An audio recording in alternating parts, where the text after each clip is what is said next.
Nós somos um dos grupos de farmacologia do segundo período de medicina da Universidade Federal do Maranhão, Campus Pinheiro, e nós ficamos encarregados por interações medicamentosas e prescrição racional de medicamentos. Os componentes do grupo são Dimitri, Guilherme e Nicole. Bom, o conceito de interações medicamentosas é um evento clínico em que os efeitos de um determinado fármaco são alterados pela presença de outro, assim como de bebidas, alimentos ou agentes químicos. Quanto à classificação das interações, elas podem ser farmacocinéticas, farmacodinâmicas, de efeito e interações farmacêuticas. Nas farmacocinéticas, elas são as que um fármaco altera a velocidade ou a extensão de absorção, distribuição, biotransformação ou excreção de outros. E ela pode ocorrer através de vários mecanismos, que são de absorção, distribuição, biotransformação ou excreção. A absorção é, é basicamente a alteração do pH e na motilidade gastrointestinal, uma absorção causada por fármacos e a dissorção, que é a ação e outros mecanismos de complexação. A distribuição é uma competição na ligação à proteína plasmática e hemodiluição com diminuição dessa proteína. A biotransformação pode ocorrer através de indução e inibição enzimática. Já a excreção é basicamente alteração do pH urinário, na excreção ativa tubular renal, no fluxo sanguíneo renal, na excreção biliar e ciclo enterohepático. Nas interações farmacodinâmicas, elas basicamente ocorrem no sítio de ação dos fármacos, quando um ou mais fármacos potencializam, reduzem ou até mesmo anulam a receptividade de um ou outro pelo seu receptor. Aí, como exemplo, tem a varfarina, que ela tem elevada ligação proteica e ela desloca a fenilbutazona, provocando hemorragia grave, né, podendo provocar, porque há um aumento da fração livre do anticoagulante. Quanto às interações de efeito,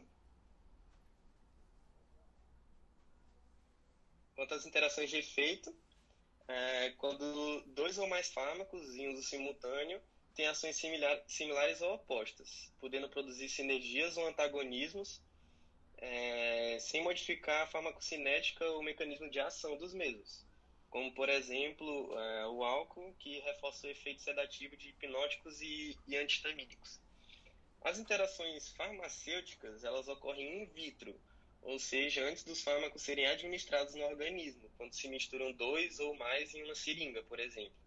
Elas podem resultar em alterações organolépticas, diminuição da atividade de um ou mais dos fármacos, formação de novos compostos, aumento da toxicidade de um ou mais fármacos ou inativação de um deles.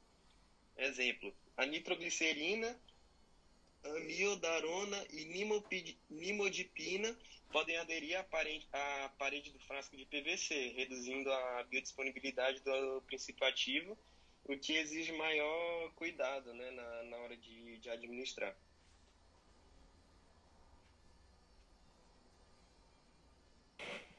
A gente tem algumas orientações gerais a profissionais de saúde, no caso das interações medicamentosas, que são estar alerta com quaisquer medicamentos que tenham baixo índice terapêutico, então que podem atingir um nível tóxico muito rápido e com muita facilidade, ou que necessitem manter níveis séricos específicos.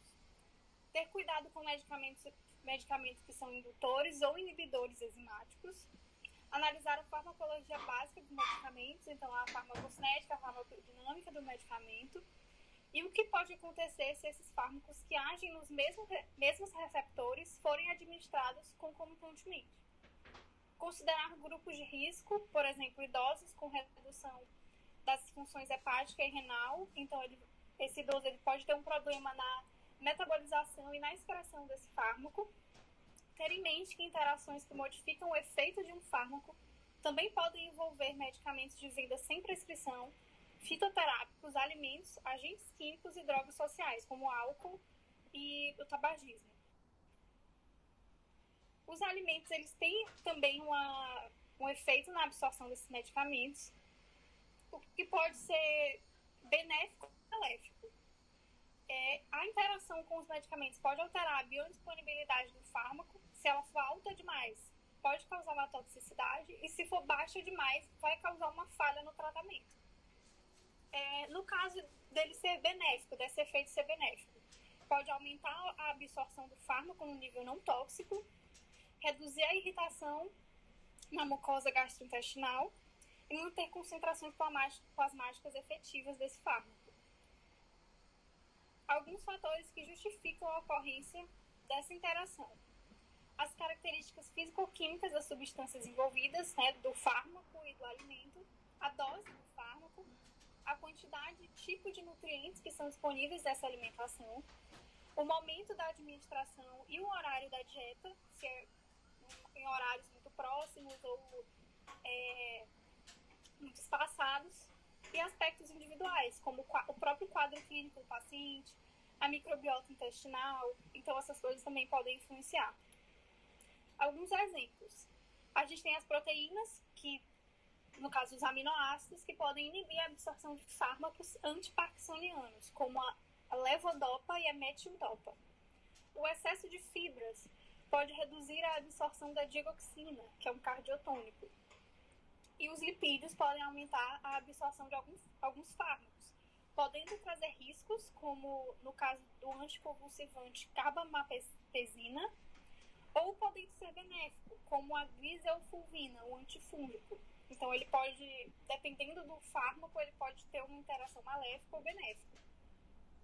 Diversas frutas, como romã e carambola, contêm agentes inibidores de enzimas de biotransformação, elevando a concentração plasmática de fármacos e potencializando seus efeitos, o que pode ser, inclusive, tóxico.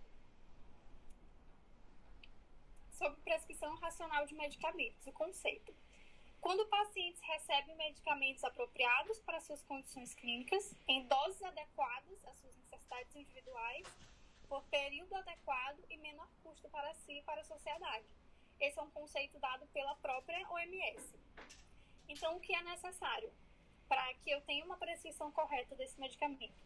É estabelecer a necessidade do uso desse medicamento, receitar o medicamento adequado para o paciente, ter a prescrição adequada, então na forma farmacêutica, na dose, na duração do tratamento adequado, ter o cumprimento do regime terapêutico prescrito pelo paciente e acessibilidade ao medicamento. Então, você vai garantir que aquele paciente possa ter acesso ao medicamento que você prescreveu. Um dos problemas muito grandes que há na administração de medicamentos é a automedicação. E ela pode ocorrer por diversos motivos. Por exemplo, a dificuldade ao encontrar serviços de saúde acessíveis, a demora no atendimento, a facilidade em se obter a automedicação, já que muitos medicamentos são vendidos sem prescrição, a fragilidade econômica e a herança cultural mesmo do nosso país. Alguns fatores facilitam essa automedicação e dificultam que o paciente tenha esse tratamento adequado, como, por exemplo, a intercomunicação entre paciente e médico, que pode ser falha, propagandas que podem influenciar o paciente, autodiagnóstico pela internet. Então, o paciente não vai procurar um médico, vai pesquisar na internet e vai se prescrever um medicamento como se aquilo fosse 100% correto. E o comércio online de medicamentos, que é muito comum. Isso pode trazer algumas consequências, como, por exemplo, dependência, reações alérgicas, intoxicação, resistência ou até mesmo a morte, dependendo do tipo de medicamento, da dose.